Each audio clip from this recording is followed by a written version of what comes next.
How many kingdoms have vanished from the face of Europe, leaving behind nothing but whispers and broken stones? The map of Europe you know today is just the last chapter in a story of lost realms, forgotten monarchs, and vanished peoples. But what if I told you that some of these lost kingdoms didn't just disappear, they shaped the very world we live in, changing the course of history forever, even as their names faded from our memories?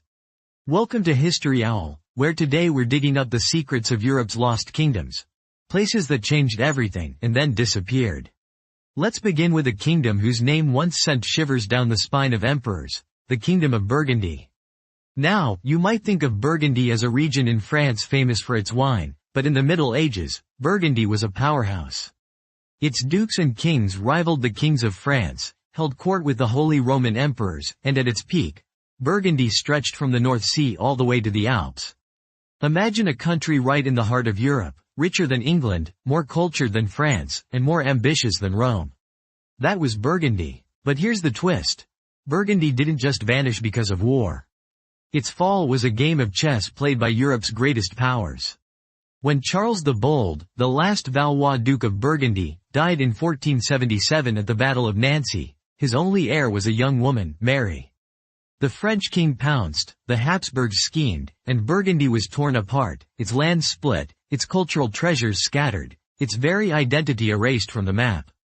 But the legacy of Burgundy lives on in Europe's tangled dynasties, its art, and even its cuisine. Next time you sip a glass of Burgundy wine, remember, you're tasting the ghost of a lost kingdom. But Burgundy is just the beginning. Let's rewind even further, back to the days after Rome fell. Europe was a patchwork of tribes and warlords, and out of this chaos rose the kingdom of the Visigoths. You might know the Visigoths as the barbarians who sacked Rome, but after that notorious night in 410 CE, they didn't just vanish into the mist. They founded a kingdom in what is now Spain and southern France, building cities, writing laws, and even translating the Bible into Gothic. For 3 centuries, the Visigoths kept the flame of classical learning alive while the rest of Europe burned. But the Visigoths' story ended in blood. In 711, an invading force of Muslim Berbers and Arabs crossed the Strait of Gibraltar and shattered the Visigothic kingdom at the Battle of Guadalete. In a matter of years, almost all of Iberia was under new rulers. The Visigoths became ghosts in their own land, their churches converted to mosques, their language and laws fading. Yet, the echoes of the Visigoths lived on. The Christian kingdoms that eventually pushed back, Castile, Leon, Aragon, all claimed descent from the lost Visigothic kings. Even today, Spanish royal rituals trace their roots to these vanished rulers. But what about kingdoms that didn't just lose a war, but lost their very identity? Enter the Kingdom of Prussia. Prussia was once synonymous with discipline, order, and military might. It was the engine behind the unification of Germany, the birthplace of the Iron Chancellor, Otto von Bismarck. For over 2 centuries, Prussia set the pace for all of Europe, its armies marching from Paris to Moscow. If you've ever wondered why Germany is the way it is, its bureaucracy, its education system, its reputation for efficiency, look no further than Prussia. And yet, after World War II, Prussia was wiped off the map. The Allies decided that Prussian militarism was too dangerous to survive. Its territories were carved up between Poland, Russia, and East Germany. The name itself was banned, its monuments bulldozed, its memory forbidden. Today, you can walk through cities like Kaliningrad or Gdansk and never know you're standing on what was once the heart of a vanished kingdom. But the spirit of Prussia lives on in ways you might not expect, its traditions, its architecture, even its ghostly reputation for order and rigor. Not all lost kingdoms were born of power and conquest. Some were forged in faith and legend. Take the Kingdom of Asturias. This tiny mountain realm was, for centuries, a flickering candle of Christian resistance during the Muslim rule of Spain. Legend says that Pelayo, a nobleman of uncertain origin, refused to bow to the new Muslim rulers and led a ragtag group of survivors into the mountains of Covadonga. There, they won a miraculous victory, a moment so unlikely, so dramatic, that it became the founding myth of Christian Spain. From Asturias grew the kingdoms of Leon, Castile, and eventually, the united Spain that would discover the New World. But Asturias itself faded, slowly absorbed by its larger neighbors. Its name survives as an autonomous region, its spirit as a symbol of defiance against impossible odds. Every time you hear about the Reconquista or the Spanish crown, remember, it all began with a lost kingdom fighting from the shadows.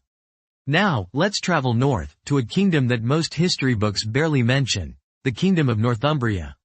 In the early Middle Ages, before there was an England, Northumbria was the jewel of the British Isles. Its scholars were the brightest in Europe. Think of the Venerable Bede, the father of English history. Its kings ruled from the Humber to the Firth of Forth. And its monasteries, like Lindisfarne, were sanctuaries of art and learning, creating masterpieces like the Lindisfarne Gospels. But Northumbria's story is a cautionary tale. Viking raids shattered its wealth, rival kings carved up its lands, and by the time England united, Northumbria was just another province. Yet, the legacy of Northumbria is everywhere, in the English language, in the Christianization of Britain, in the very idea of what it means to be northern. When you visit York or Durham, you're walking in the footsteps of kings whose names the world forgot. Europe is littered with lost kingdoms, each a missing puzzle piece in the story of the continent. Did you know there was once a kingdom of Aragon that ruled not just parts of Spain, but also Sicily, Sardinia, Naples, and even Athens? Or that the kingdom of Bohemia, now just a region in the Czech Republic, was once the beating heart of Central Europe, home to kings and heretics, artists and revolutionaries? Let's take a closer look at Aragon. Its kings were the great adventurers of the Middle Ages, sailing to the ends of the Mediterranean, founding dynasties across southern Europe. For centuries, Aragon was the counterweight to both France and Castile. Its laws, the famous fueros, were among the most advanced in medieval Europe, guaranteeing rights to its citizens and limiting the power of the king. But when Spain unified under Ferdinand and Isabella, Aragon was slowly swallowed up. Its language, Catalan, was suppressed. Its unique identity faded, surviving only in regional pride and stubborn festivals. The Kingdom of Bohemia, too, was a land of contradictions.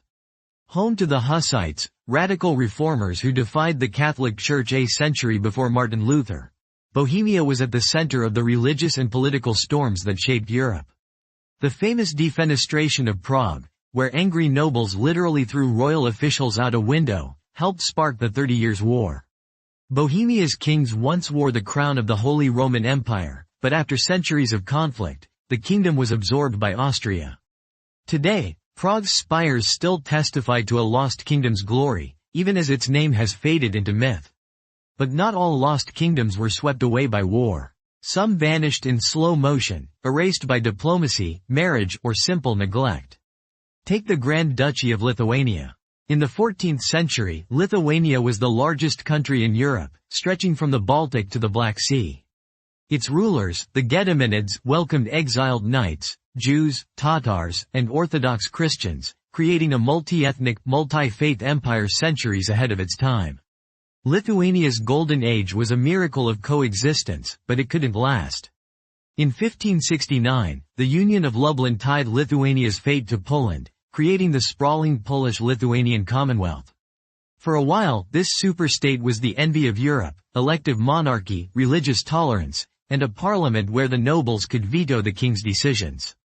But over time, the Commonwealth weakened, torn apart by internal squabbles and greedy neighbors. Eventually, Russia, Prussia, and Austria carved it up, and Lithuania became a lost kingdom. Yet, Lithuanian identity survived underground, and today, the modern nation draws strength from its vanished glory. Let's not forget the Kingdom of Navarre, another casualty of Europe's endless Game of Thrones. Navarre began as a mountain redoubt, a stronghold of Basque independence wedged between France and Spain. For centuries, its kings played the powers of Europe against each other, sometimes ruling as far as Toulouse, sometimes retreating to their Pyrenean fastness. Navarre was a crossroads, of languages, of faiths, of cultures. But as France and Spain grew stronger, Navarre was squeezed out of existence, its land split in two by the Pyrenees, its royal line absorbed into the French crown. And yet, Navarre's spirit endures. The Basques still speak their ancient language, Euskara, against all odds. Their festivals, their dances, their stubborn pride, they're the living legacy of a kingdom that refused to die, no matter how many times it was conquered. We can't talk about lost kingdoms without mentioning the Kingdom of the Two Sicilies. For most of us, southern Italy is just part of Italy, but for centuries it was its own realm, sometimes rich and cultured, sometimes chaotic and corrupt. The Two Sicilies was a patchwork of peoples, Greeks, Normans, Arabs, Spaniards, all layered atop each other. Its capital, Naples, was once the largest city in Europe, a place where poets, pirates, and princes mingled in the shadow of Vesuvius. But in 1860, Giuseppe Garibaldi and his redshirts swept through the south, uniting Italy at last. The Bourbon kings of Naples fled, and the kingdom of the Two Sicilies vanished, its treasures looted, its palaces abandoned. Even today, southern Italians sometimes wonder what was gained, and what was lost, when their kingdom disappeared. Now, let's challenge a myth. We often think of lost kingdoms as failures, as footnotes in the grand story of progress. But that's not the whole truth. Many of these vanished realms were centers of art, science, and tolerance. The kingdom of Al-Andalus, Muslim Spain, was for centuries the most advanced society in Europe, with libraries, hospitals, and philosophers when the rest of Europe was mired in darkness. The courts of Córdoba and Granada were magnets for scholars from across the world. When Al-Andalus fell, much of its knowledge was lost or scattered, but its influence echoes in the Renaissance, in architecture, in music, and even in the Spanish language itself. Or consider the Principality of Moldavia, which, together with Wallachia, helped shape the identity of modern Romania. Moldavia was a buffer between empires, a land of shifting allegiances and heroic last stands, like that of Stephen the Great, who defied both the Ottomans and the Hungarians. When Moldavia was finally absorbed, first by the Ottomans, then by Russia, and later by Romania, its unique traditions didn't disappear, they merged into something new. There are so many more stories. The Duchy of Lorraine, carved up between France and Germany, gave the world Joan of Arc. The Kingdom of Galicia-Volhynia, on the edge of medieval Poland and Ukraine, produced saints, warriors, and poets. Even the mysterious Kingdom of the Heruli, remembered only in passing by the Romans, might have changed the fate of early medieval Europe had it survived. What do all these lost kingdoms have in common? They remind us that history isn't a straight line from the past to the present. It's a maze, a tangled web of vanished dreams, of cultures that rose, flourished, and vanished, only to leave their mark on everything that followed. The Europe of today is a palimpsest, a manuscript written and rewritten 1,000 times, with every lost kingdom leaving behind ghostly traces. So next time you look at a map of Europe, remember, every border is the shadow of a lost kingdom. Every language, every festival, every old castle is a clue to a forgotten past. The names may be gone, but their stories are everywhere, if you know where to look. If you enjoyed this journey through Europe's lost kingdoms, uncovering the secrets that shaped our world, make sure to subscribe to History Owl for more deep dives into the stories history tried to erase. What other lost realms should we explore next? Let us know in the comments, and keep your eyes open, because history never really disappears. It just waits to be rediscovered.